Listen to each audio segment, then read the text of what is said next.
In this week's SongSurgeon video tip, we will be responding directly to a customer's question on how to create a customized practice lesson.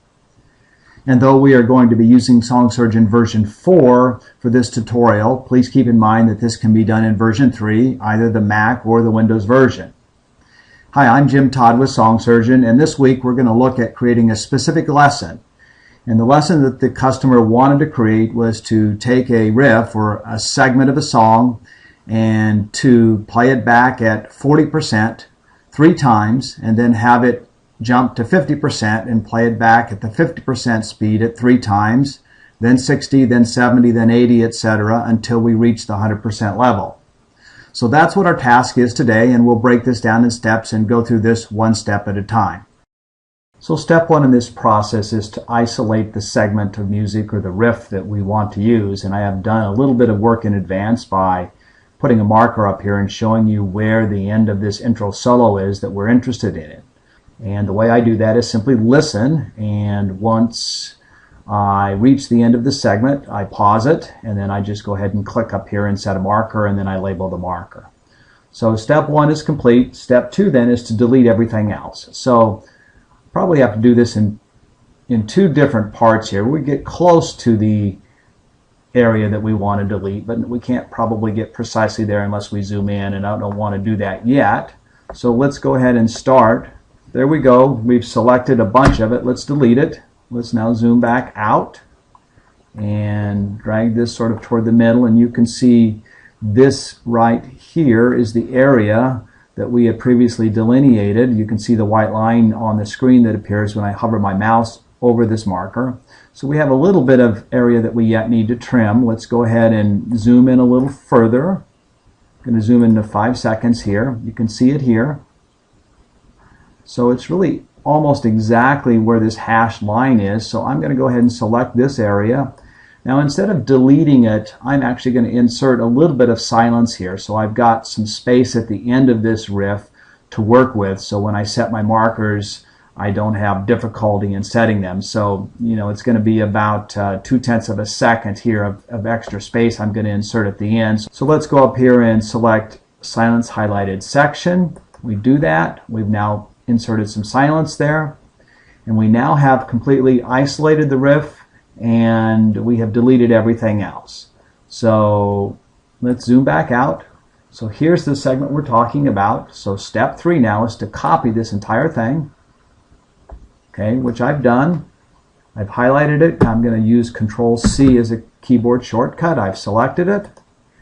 And now what we're going to do is we're going to paste in 6 copies of this. We've got 1. We're going to paste in 6 more. So Control-V. We're going to paste it in the current section.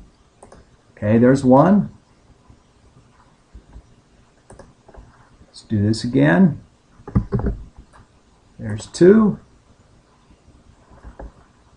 Keep zooming out so I can easily see the end of this, or I can grab a hold of it as well. But there's 3. Zoom out again. Drag it. There's 4. Zoom out again. Grab and drag. There's 5. Zoom out again. There's 6. So we should now have 7 duplicate segments in here. 1, 2, 3, 4, 5, 6, 7. So yes, we do. So that is the completion of the 3rd step. The 4th step then is to set looping areas around each of these 7 identical segments. So let's go ahead and do that. Now I'm going to zoom in a little bit. It'll help us see these areas. So there's the beginning loop point. Here's the end. Right click, so I've set it up. That's number 1. Now let's set number 2. Left click. I'm going to drag it a bit. Right click, there's number 2, left click, drag it,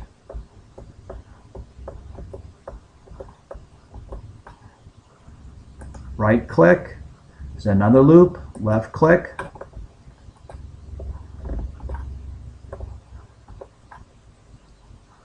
right click, left click again, drag,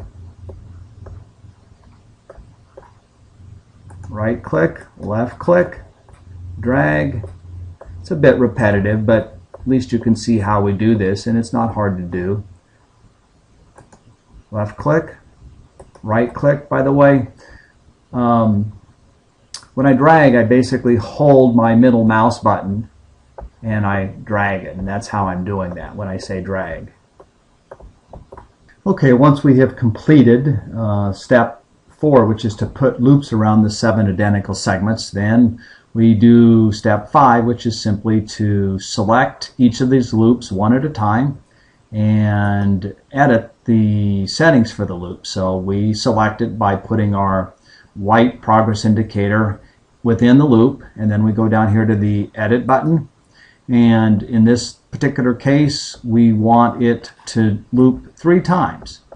So we set the loop count to 3, and for the tempo we can set it to 40% and select OK. So let's go ahead and look at that one more time and just explain that. So what we have is that it will loop 3 times at 40%, and then it will proceed to play through the end of the loop into loop 2. So that's what we've just done. And of course what we're going to do now is go into loop 2, click Edit, change this to 50%, change the loop count again to 3, because in this particular case the customer wanted this to loop 3 times at each of these speeds. Click OK, go to loop 3, do the same. So here we're going to be at 60%.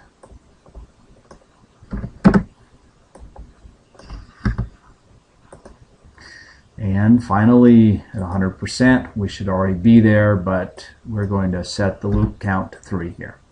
So anyway, let's go ahead and finish this. So we're in the last loop. It's going to play at 100%. It's going to loop 3 times, and then it's going to finish. Select OK. And basically we're done now. We have created a practice lesson, a customized practice lesson that loops 3 times at each of these speeds, starting at 40% and progressively increasing to 100%. The last thing then really is, what do we do with this? We want to save this lesson so we can reuse it in the future. And here we really have 2 options. One is to save it as a SongSurgeon project file or a .ssp file, which is an internal file format used by SongSurgeon.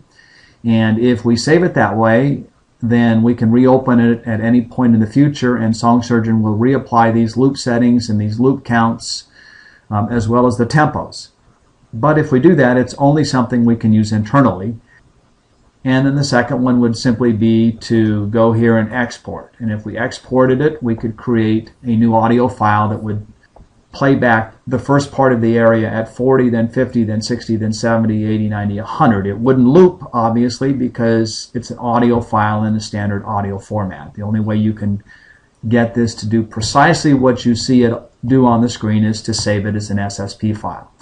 And that really is it. We have completed the creation of this, I guess what you would call a 7-speed practice lesson, going from 40 to 100%, looping 3 times in each of these looping areas, and then we've shown you how you can save it and reuse it at some point in the future.